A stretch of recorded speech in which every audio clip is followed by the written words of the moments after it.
Hello guys. Yan. Magandang hapon. Ako kasi ganda ng grabe ang ganda. Ano ang mangrove forest sa Panabo. Ano yung mahimong tourist attraction diri sa lalawigan ng Panabo. So, ito ang unang proyekto sa Panabo na magiging landmark ng turismo. Libre pa ito, hindi pa to officially na mayroong bayad kasi ito is dinidevelop pa.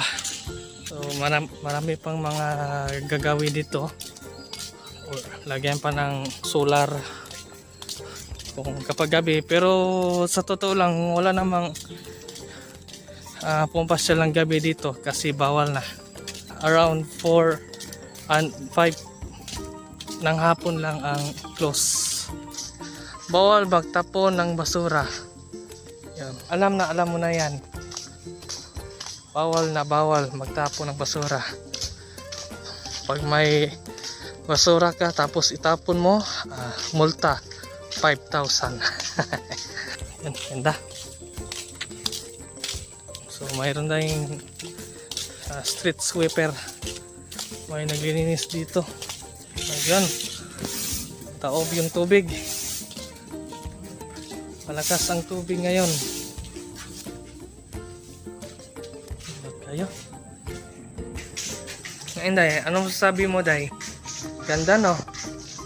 Oo, sarap. Ay dede. Ayan o, mayroon pang bahay doon o.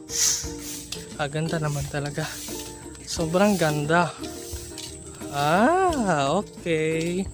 Oo, di ini oh. Ayun, kita ko na. So, ito ang bagong dinidevelop ni from Panabo. Ayun, ganda.